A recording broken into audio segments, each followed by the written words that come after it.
Korang-korang kejap, betul ke Sabah akan berpisah dari Malaysia ni korang? Ini adalah peristiwa hitam Lahad Datu Sabah. Pada 11 Februari 2013, Lahad Datu Sabah telah diserang oleh kumpulan dari Filipina yang ingin merampas Sabah dari Malaysia. Isu ni dah lama tau menghantui negara kita sejak tahun 1963. Semuanya bermula apabila pada abad ke-14 sebenarnya Sabah ini dimiliki oleh negara Brunei. Pada abad ke-17, keluarga diraja Brunei terlibat dengan pergelutan kuasa Sultan ke-13 dan 14. Dalam perang ni, Sultan Brunei ke-14 iaitu Sultan Muhyiddin telah meminta pertolongan Kesultanan Sulu Filipina dan menjanjikan Sabah sebagai hadiah. Masa peperangan pun tiba tapi tentera Sulu ni menarik diri sebab takut untuk berperang. So Sultan Brunei pun simpanlah balik Sabah ni. Tapi Kesultanan Sulu terus membuat tuntutan untuk memiliki Sabah. Dah lah mungkin janji, lepas tu nak tuntut lagi hadiah tu. So akhirnya Sabah ni diberi pilihan untuk dijual atau disewakan. Maka disewakan kepada sebuah syarikat British. Yang pasti syarikat British memang bagi pampasan lah kepada Kesultanan Sulu. Selepas merdeka, kerajaan Malaysia pula yang sambung bayar pampasan tersebut. Cuma kita ni Malaysia tak anggaplah bayaran itu sebagai sewa. Sebab dah bayar pampasan kan? Pada tahun 1963, Presiden Filipina menentang penubuhan Malaysia kerana menuntut pemilikan Sabah.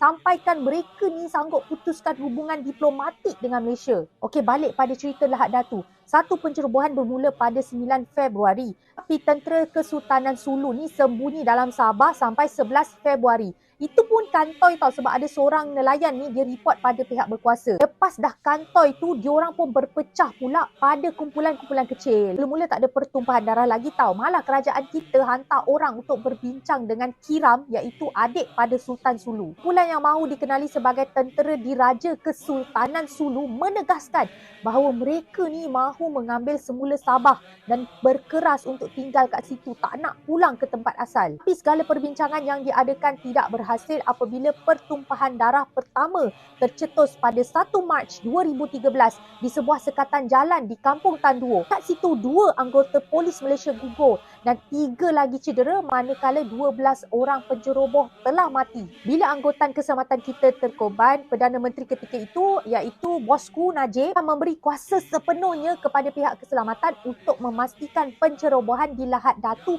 dihentikan serta-merta. Operasi Lahad Datu yang dikenali sebagai Ops Daulat ni telah menyebabkan pihak keselamatan melancarkan serangan mortar, rondaan, sekatan jalan raya dan pengisytiharaan beberapa kawasan zon merah iaitu kawasan bahaya di mana penduduk tempatan dipindahkan ke dewan dan juga sekolah. Berdasarkan laporan kerajaan, seramai 200 orang di pihak Kesultanan Sulu telah terlibat dengan pencerobohan di Lahad Datu di mana mereka telah mendesak kerajaan Malaysia untuk memberi semula Sabah dan membayar ganti rugi sebanyak 28 bilion yang dikira semenjak penyertaan Sabah Malaysia pada tahun 1963. Pada peringkat akhir Ops Daulat, 27 orang Filipina dan 3 orang Malaysia yang merupakan ahli penceroboh ataupun tali barut dibawa masuk ke mahkamah untuk perbicaraan. Mereka didakwa atas kesalahan melakukan peperangan terhadap Yang di-Pertuan Agong menjadi ahli pengganas dan menghasut orang ramai